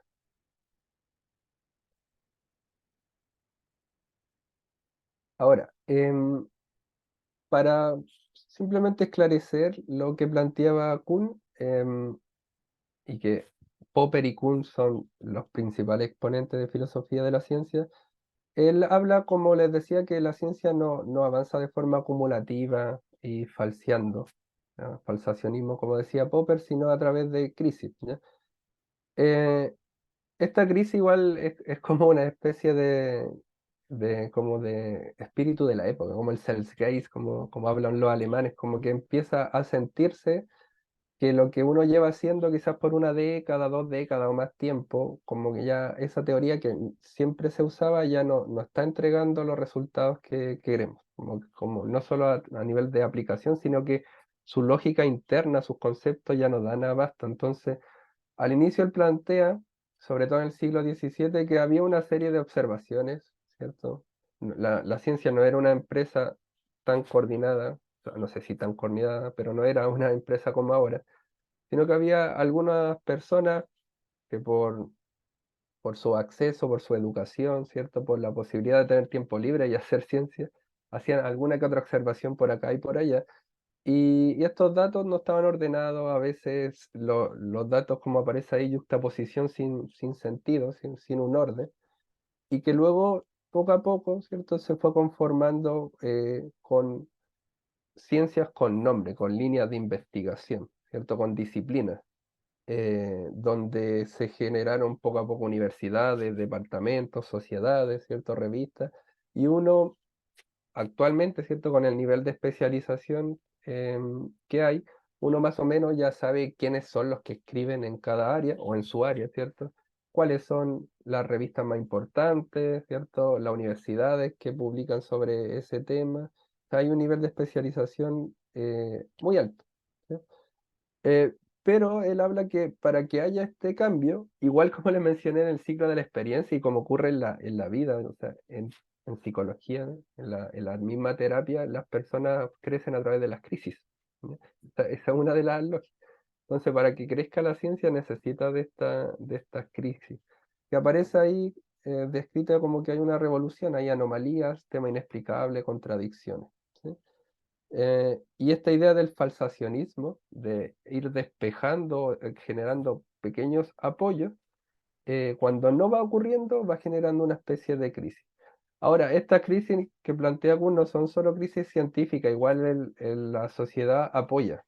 O sea, la sociedad, el espíritu de la época de la sociedad, temas políticos, religiosos, conflictos, eso también apoya, porque la ciencia está dentro de la sociedad, ¿cierto? Es parte de. Y aquí ejemplo algunas crisis que han habido en sociología, estructuralismo y el postestructuralismo. Actualmente el postestructuralismo, el postmodernismo, el interaccionismo simbólico, construccionismo, es más bien de este estilo. La verdad no existe, es consensuada, flexibilidad, cuestionamiento del pasado, las normas, los conceptos de deconstrucción, ¿cierto? El tema del poder de Michel Foucault. Todo conocimiento es provisional, socialmente y culturalmente afectado.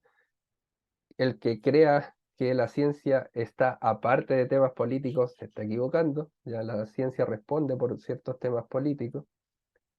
Y en la psicología también.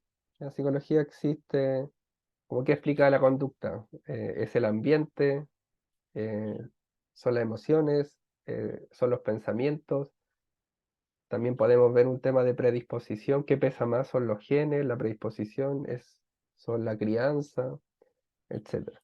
En la medicina también cuando, bueno, yo igual hago clase de neurociencia y de psicobiología, etcétera. Entonces se habla de este tema en algún momento de la evolución clásica, incluso más atrás, si alguien pudiera pensar en la evolución, como decía Lamarck, ¿cierto? De que hay que esforzarse para cambiar y que ese esfuerzo, ese cambio que uno puede hacer en un ciclo vital, pueda pasarlo a la siguiente generación y una teoría más sintética donde incorpora tanto la evolución, ¿ya? Y muchas veces una evolución que no es tan progresiva, ¿cierto? Y una evolución que no va a mejora, ¿ya? No es una evolución a la perfección, sino a mejor adaptación, junto con el ADN. Y así una serie de crisis como ejemplo, ¿cierto? Que han habido en diferentes áreas. Lo que actualmente se conoce como paradigma y que Thomas Kuhn lo desarrolló en otro libro, que le cambió el nombre, pero quedó lo de paradigma, es la matriz disciplinar. ¿Ya? Ahora, ¿qué intenta él decir con matriz disciplinar? Dice, bueno, los científicos comparten conceptos, ¿ya? Uno en la ciencia y también en la práctica, por ejemplo, la práctica clínica, uno dice ciertos conceptos que el otro científico o el otro profesional lo entiende, no necesita hacer más descripción. Uno igual entiende que un concepto, cuando yo les digo estrés, es un montón de cosas. Son temas fisiológicos, pensamientos, emociones, conductas de evitar, cambio en el sistema inmune, endocrino, un montón de cosas, pero basta con decir estrés para que entendamos de qué estamos hablando. Eso es parte de la matriz disciplinar, son una serie de supuestos, muchas veces no son explícitos, no son conscientes, incluso están como bastante ocultos y se asumen como parte de la ciencia que estamos haciendo. Conceptos comunes, modelos teóricos y algunas formas como correctas, aceptadas de hacer, ¿cierto? Cuando intenta responder a la pregunta ¿cómo hacer algo? Está hablando del método y ahí está hablando de los ejemplares, ¿cierto? Cuando uno responde el qué, y estas son como preguntas típicas para hacer un artículo, ¿cierto? El qué está hablando del antecedente, ¿cierto? De mis conceptos, ¿ya? El para qué está hablando de la relevancia. Y el cómo voy a hacer esto está hablando de esto, del método, de los ejemplares. Y aquí aparece una serie de supuestos que como tiñen al ejemplos también nuevamente. La idea de que para poder explicar algo hay que componerlo, hay que, ¿cierto? Atomizar, descomponer, descomponer, descomponer. La idea también de que hay como una separación, una dicotomía entre cuerpo y entre lo que no es cuerpo. Ahí podemos sumar conciencia, espiritualidad, bueno, como aparece ahí, creatividad, etcétera. Y también algo que decía Popper, como está un mundo físico, un mundo mental y como un mundo donde están estas ideas, ¿cierto? Quizás estas utopías, ¿ya? O estas palabras que utilizamos en ética, como libertad, equidad, ¿cierto? ¿Qué estamos hablando cuando decimos eso, ¿cierto? ¿Se refiere a algo real? ¿Es una utopía? Esto es un deseo. Bueno, hay diferentes vertientes en ética, ¿cierto? Si hablamos de un deseo, de una consecuencia, etc. Ya. Hasta acá. Creo, no, no sé si hay comentarios. Voy a mirar igual, sí, por mientras que piensan en comentarios o preguntas, que veo una pregunta acá.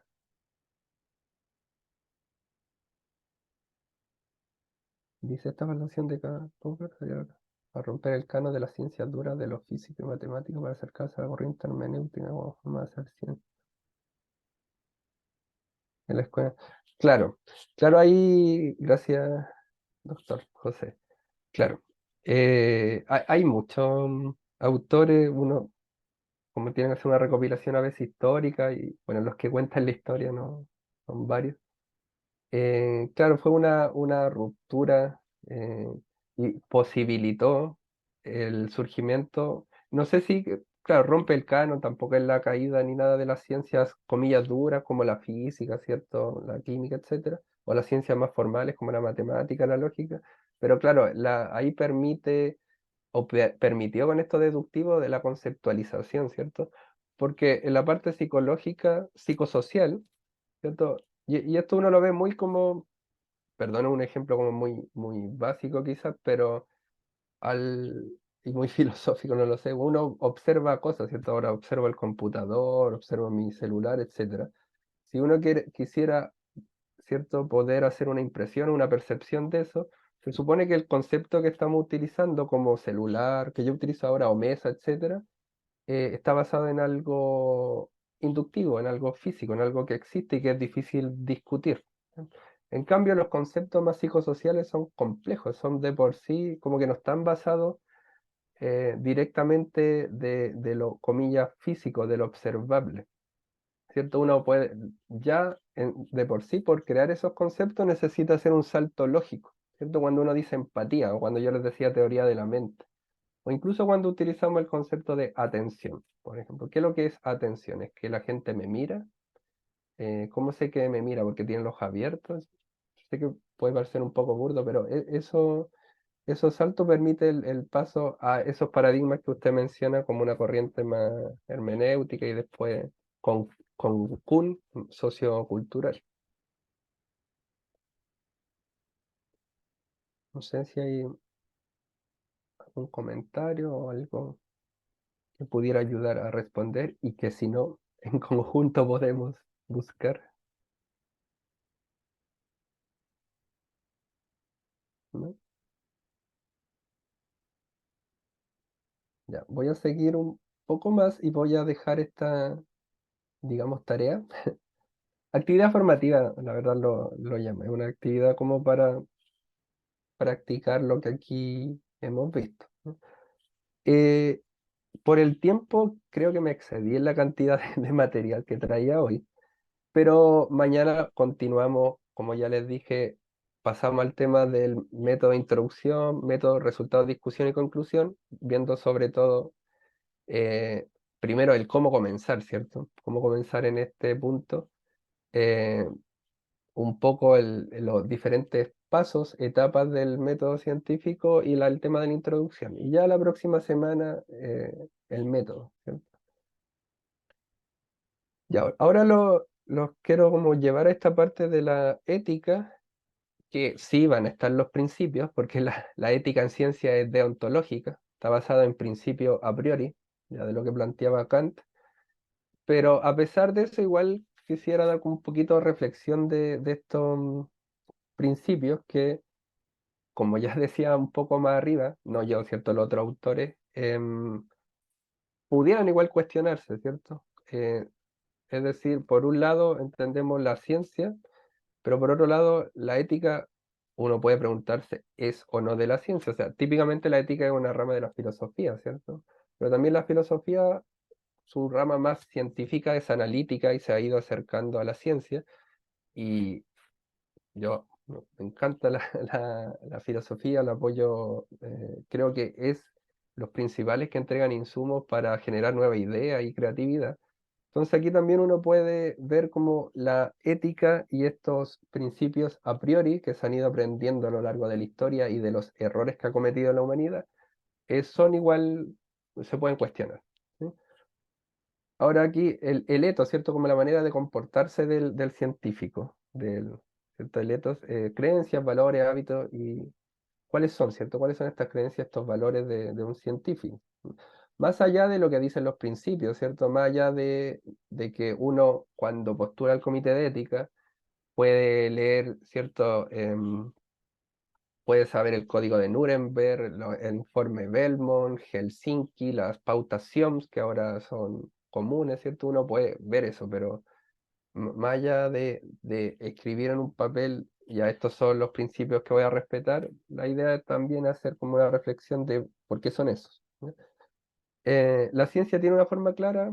¿Es fija o dinámica? ¿Está centralizada o no? Son otras preguntas que también algo mencioné con el tema de que la ciencia no es el artículo.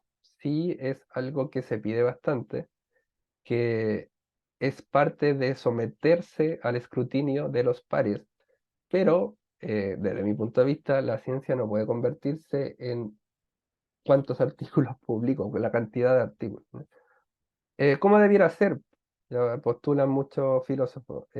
Primero que esto debe, y esto es parte de la, ¿cierto? De tanto difundir la información, vincularse con el medio, ¿cierto? Como cuando uno está haciendo proyectos, ¿cierto? Se gana algún financiamiento, y esto lo veremos también el próximo fin de semana. Parte del proyecto es que uno devuelva esto. Algo típico del devolver es que la información se entregue, ¿cierto? A la ciudadanía, que se entregue, no quede en la universidad, ¿cierto? Uno vaya a mostrar esta información, tampoco que no quede en los congresos, que son las mismas personas, sino que vaya a entregarlo a las comunidades, lo entregue a algún centro educativo que no sea la universidad, ¿cierto? Que esto permee, ¿ya? Para eso las redes sociales ayudan igual, ¿ya? Verdad y bien común. El tema de la beneficencia, eh, la pregunta también cómo debiera ser es como quién trabaja para quién. ¿Ya? Principios debieran ser uno trabaja, esto es el debiera, ¿cierto? Es la deontología, debiera uno trabajar para la sociedad y evitar malas prácticas, y que de ocurrir se pierde confianza, ¿cierto? Hay una pérdida de confianza hacia lo que están haciendo los científicos. Estos son los principios descriptivos, ¿ya? Hay una distinción entre ética llamémoslo así, o ética de la ciencia, ¿ya? O principios que son teorías que están dentro de la ética, y otras éticas que son más como para la ciencia, ¿no? Eh, uno, esto que estoy diciendo aquí tiene que ver con más una descripción, ¿ya? Una descripción más que una prescripción o lo que uno debiera hacer, ¿ya? En esta descripción, en esta como misión, visión de la ciencia, se espera que sea universal, ya que no esté sesgada por tiempo, lugar, por creencia, ideología, religión o política. Eso es lo que, ¿cierto? Es a nivel como descriptivo lo que dice la ciencia que es. Que uno pudiera perfectamente esto convertirlo a prescripción, como que esto debiera ser, sí, ¿no? Y esto también es criticable, si uno lo piensa, también, ¿cierto? Incluso si nos saltamos a lo que acabo de decir de la crisis, ¿cierto? Del cambio de paradigma, el tiempo y lugar parece que no tiene tanto sentido a veces, ¿cierto? Sería lo esperable, pero muchos de los conceptos que utilizamos pueden quedar en desuso un par de décadas, ¿ya? Em, Ahora, en el tema de ideología política, yo aquí doy un ejemplo nomás, que es bastante conocido, de cómo en algún momento, en la Unión Soviética, y aparece Stalin, en algún momento se utilizó esta idea de Lamarck y de Darwin, ¿cierto? Que finalmente en esta crisis, en este cambio de paradigma ganó Darwin, pero la idea que si uno se esfuerza en su tiempo de vida, genera un cambio, o sea que las presiones del entorno, uno puede ir en contra de esas presiones del entorno y poder hacer un cambio, y además ese cambio que hace en vida puede ser heredable a las siguientes generaciones, ¿ya? Que se hace esto de estas metáforas, no tan metáfora quizás, de que se está esforzando la jirafa y en ese esfuerzo le crece el cuello, y luego tiene descendientes con cuello más largo, y que se utilizó en algún momento, o sea, hubo científicos que recibieron apoyo directamente de políticos para esta serie de investigaciones que en el resto del mundo ya había quedado en desuso, ¿no? Entonces, es un ejemplo para decir, o para tener este cuidado de que la ciencia muchas veces está sometida a temas políticos, ¿no? La comunidad y también la competencia. Una sana competencia. ¿En qué sentido competencia? Que aunque uno no conoce muchas veces a los otros científicos, o sea, más allá de su apellido, muchas veces, como que dicen, lo he visto, publica mucho de este tema, como que ya sé que ese es su tema. La idea que uno lo conoce en el sentido de sabe qué método usa, su antecedente, y la lógica es replicar lo que hace en otros lugares, ¿cierto? La replicabilidad. Y también lo que ya vimos, el tema de falsearlo, la imparcialidad, ¿ya? En este sentido, la imparcialidad tiene que ver con no manipular datos, como ahí dice, de ser fiel a la evidencia, y de que por mucho que uno quisiera, porque, claro, uno normalmente investiga lo que le gusta. Entonces, muchas veces, ya incluso antes, ya planteando el tema o la idea, ya tiene como, está pensando ahí, fantaseando en cuál va a ser el método, cómo cree que van a ser los resultados y ya está como apoyando su idea. Ya eso es bastante común, todos caemos en eso.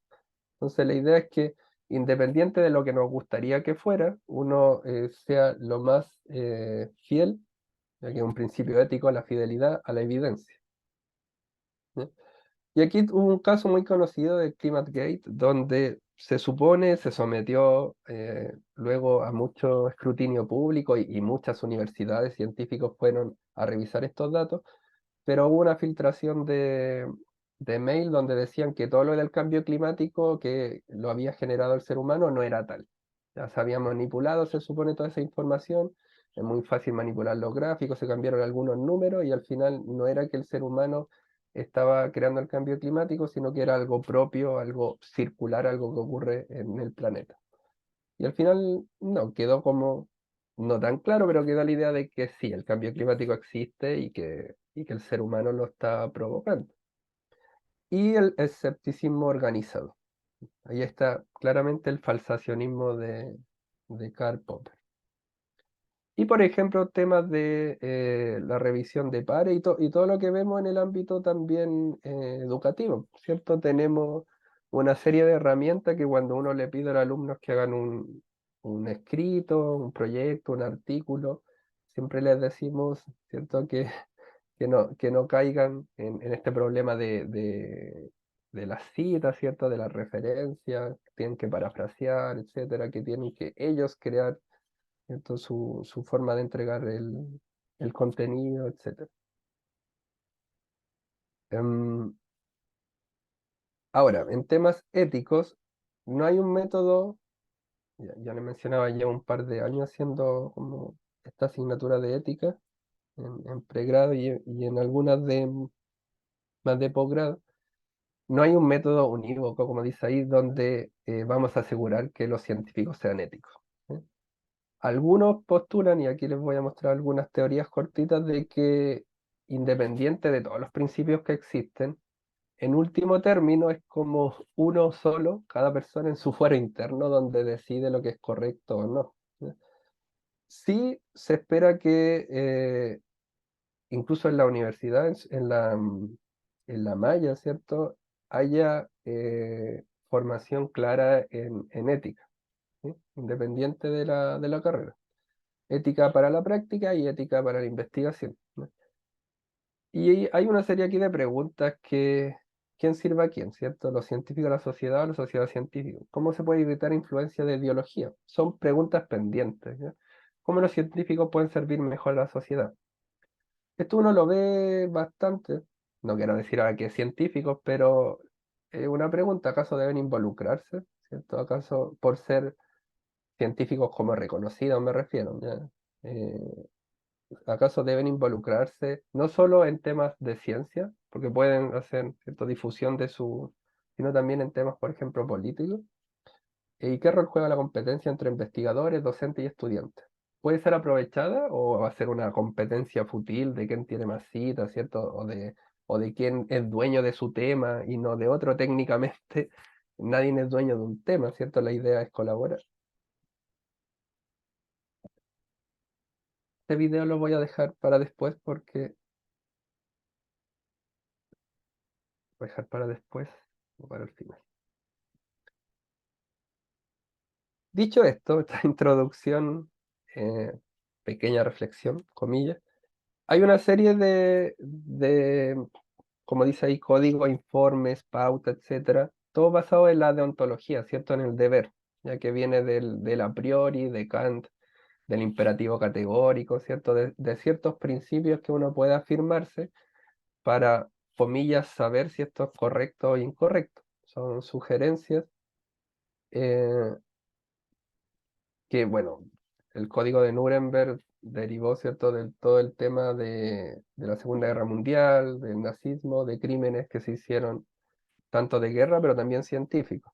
Y hay una serie de experimentos, algunos muy cercanos a mi área de neurociencia, neuropsicología, otros más del área de medicina, que eh, tenían cero o ningún, ¿cierto?, principio ético que se respetara, ¿no?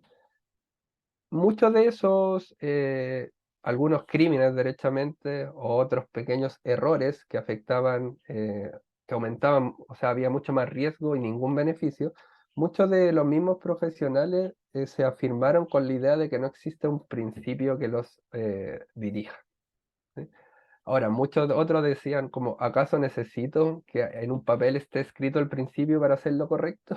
Está como esa discusión, como si no estuvieran estos códigos, como que yo no sabría que no le tengo que hacer daño a una persona mientras esté haciendo un experimento. Como está ese tema, ¿necesitamos o no los principios, etcétera?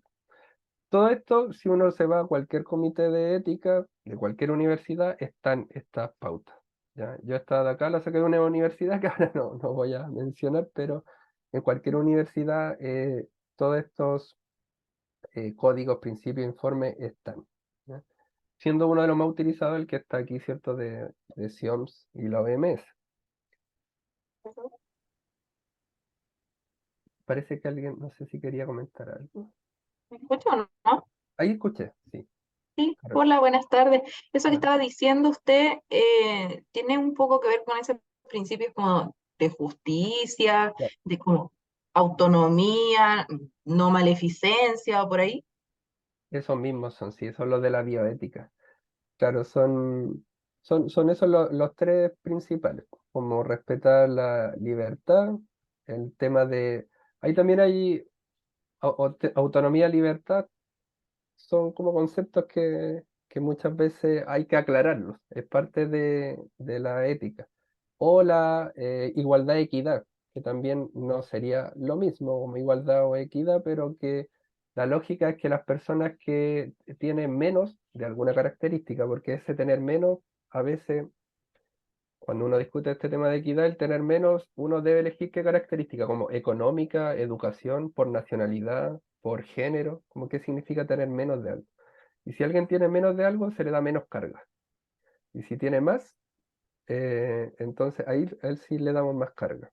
Y ahí buscamos este tema Pero eso es la lógica de un comité, pero pensando en que no es una investigación que pasara por un comité, ahí qué pasa con la comunidad científica.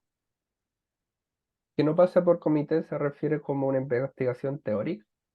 Sí, algo así, justamente. Claro, claro, no en estos principios, bueno, independiente, creo que independiente si es teórico o empírico, bueno, son transversales, pero en el caso específico de la investigaciones teóricas, que veremos algunas como muy por encima, como revisiones sistemáticas, metaanálisis, revisiones narrativas, claro, esos principios normalmente en el método no está eso explícito, no está como este trabajo respeta cierto Helsinki, fue pasado por un comité de ética, no está. Ahora, algunos igual, como en tesis de magíster y doctorado, aunque sean teóricas, se someten al comité, ¿ya? Ya. Porque el comité no solo es como ético, sino también es científico, igual aporta en temas de método, de análisis, etc. ¿Sí? Pero claro, está pensado esto para investigación con humanos y animales. Eso mismo, ya, ¿Sí? gracias. Ya. Voy a alcanzar 5 minutos más. Y bueno, cuando les digo que la ética es deontológica, eh, y basado en lo de Kant, ¿cierto? Y de Manuel Kant, del a priori, del imperativo categórico, lo que quiero decir es que está basado en una serie de principios, ¿ya? Que se plantean o que se deben hacer o se consideran, ¿cierto? A priori, ¿ya? Antes de realizar la conducta. Si yo espero, ¿cierto?, a que mi conducta y analizo la consecuencia de mi conducta, ¿ya? Y veo, dependiendo de esa consecuencia, si obtuvo un beneficio, le llamo correcto, o de manera más simple, si la conducta que yo hice y que no sabía si era ética o no, genera un placer en el participante o en mí, o genera un displacer en el participante, le voy a llamar participante, o un displacer en mí, entonces ahí nos volvemos más consecuencialismo. Es decir, la consecuencia, ¿cierto? El efecto de lo que hice, de- no es por sí malo o bueno mi conducta, no es a priori malo o bueno, sino que depende de ese efecto. ¿Sí? Y aquí pongo un ejemplo extremo, ¿cierto? Si la esclavitud, ¿qué sería? O sea, a priori, el a priori, ¿cierto? Independiente de la consecuencia de la conducta a priori, la libertad es un derecho natural. O sea, también está la teoría de derecho natural. Que también es otro a priori, las cargas que se le dan, ¿cierto? A las personas, los riesgos, los beneficios, la igualdad, la equidad. ¿Sí?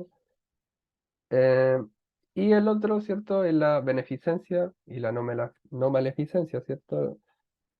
Típico como obligatorio en no causar daño. Y lo ideal sería, y esto está en los comités de ética, ¿cierto? Cuando uno escribe su proyecto y lo postula, o lo somete al escrutinio de ellos, que obligatoriamente no debe causar daño, pero no es obligatorio, ¿cierto?, que genere un beneficio, como un beneficio directo al participante. Lo que sí sería ideal es que genere algún beneficio, al menos a la comunidad científica, pero muchas veces se plantea como beneficio el participante es que va a conocer cómo funciona un experimento, que la verdad no, pues, tiene que ser un beneficio directo para este participante y para los problemas que tiene.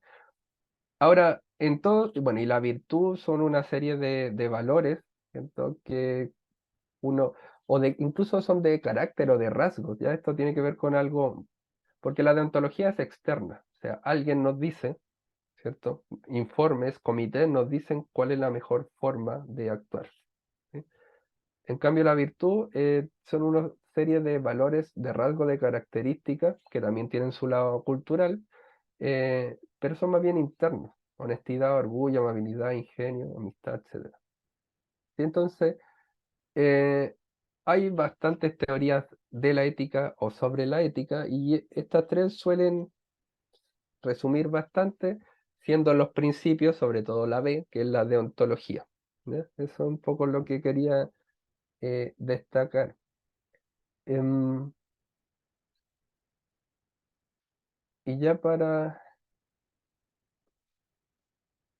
les quería mostrar este video breve que a mí me gusta bastante, de Carl Sagan, fue un astrónomo, quizás lo han visto, pero no sé si se escucha. ¿Se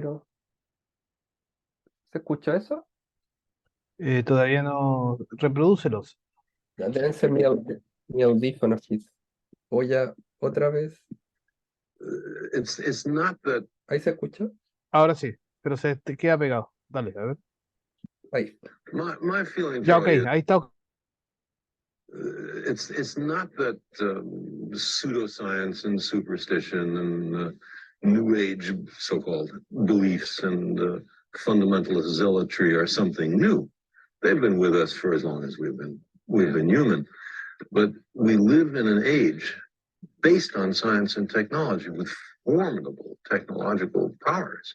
Science and technology are propelling us forward at accelerating rates. That's right. And if we don't understand it, by we, I mean the general public, if it's something that, oh, I'm not good at that, I don't know anything about it, then who is making all the decisions about science and technology that are going to determine what kind of future our children live in? Just some members of Congress? But there's no more than a handful of members of Congress with any background in science at all. And the Republican Congress has just abolished its own Office of Technology Assessment, the organization that gave them bipartisan and competent advice on science and technology. They say, we don't want to know. Don't tell us about science. Surprising to the danger of all this. I mean, this is not the thing. There's two kinds of dangers. One is what I just talked about, that we've arranged a society based on science and technology, in which nobody understands anything about science and technology.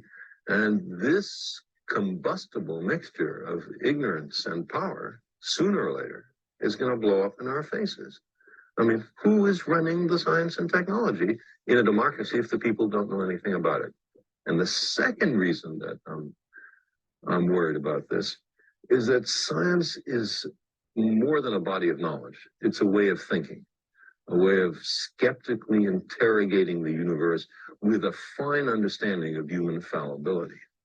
If we are not able to ask skeptical questions, to interrogate those who tell us that something is true, to be skeptical of those in authority, then we're up for grabs for the next charlatan, political or religious, who comes ambling along. It's a thing that Jefferson laid great stress on. It wasn't enough, he said, to enshrine some rights in a constitution or a Bill of Rights. The people had to be educated, and they had to practice their skepticism and their education. Otherwise, we don't run the government. The government runs us.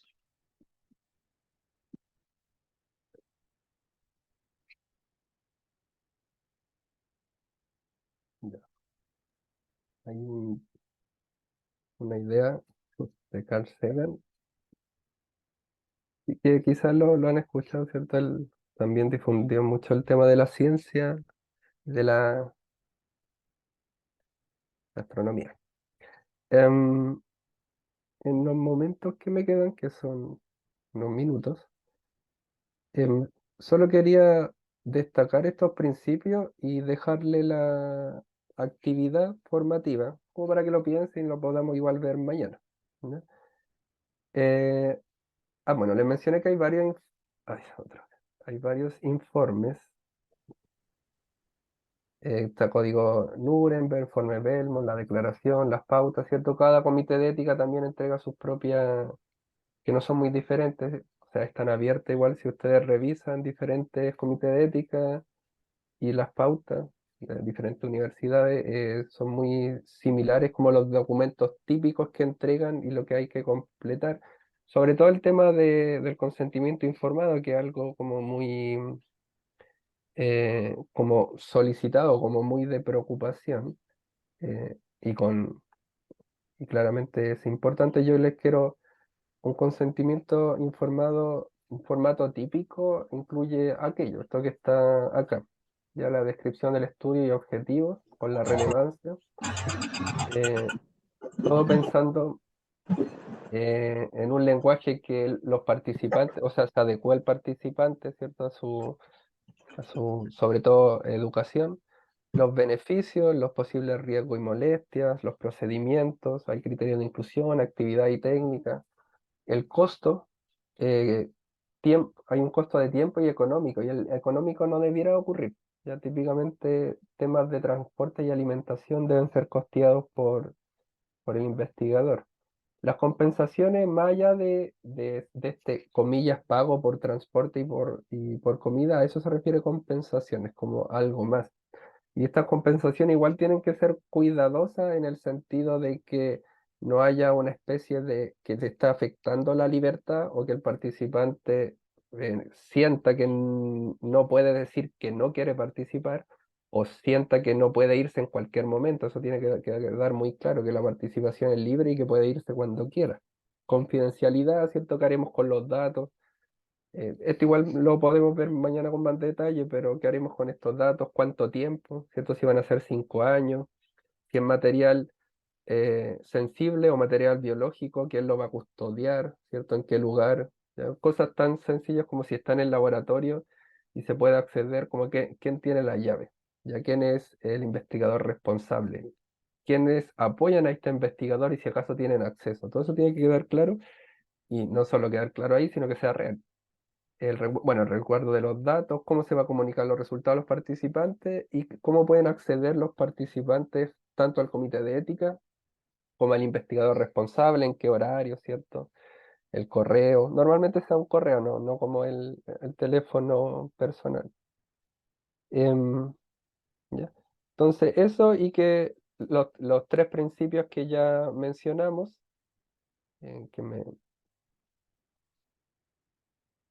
que ahí están indicados, cierta autonomía, beneficencia y no maleficencia, que no es lo mismo, y justicia, equidad. Entonces, esta es la actividad, la voy a llevar a la parte final. Mañana seguimos con algunas cositas pendientes. Eso. Que es como el inicio también para pensar en el tema y luego la problematización, relevancia, y ya la próxima fin de semana ya directamente temas de método. Tu área de especialización, estudio o interés, que quieras o que ya estés en ella, menciona una teoría y sus conceptos, identifica sus consecuencias ahí le puse A y B por lo que vimos de Popper y de Modus Tollens, ¿cierto? Lo teórico y su vertiente empírica, y cómo esa empírica, la letra B, puedo someterlo a ciertas pruebas, en el modo amplio de pruebas, ¿cierto? Pruebas, instrumentos, técnicas, observación, etc. Y luego de plantear eso, ¿cierto? Y de desarrollar esta idea como crítica, lo que decían Carl Sagan del escepticismo y todo, ¿qué dificultad encuentras considerando los conceptos que se describió aquí? Del inductismo, verificar, de Viena, de Karl Popper, ¿cierto? Del falsacionismo y lo deductivo, y de Thomas Kuhn, sobre todo con el tema de paradigma, ontológico, epistemológico, metodológico, y las crisis. Y también qué consideraciones éticas debiera incorporar, ¿ya? Esto también, cómo pensarlo. La parte 5, filosofía de la ciencia, y la 6, ética. Eso, hasta acá. Voy a dejar de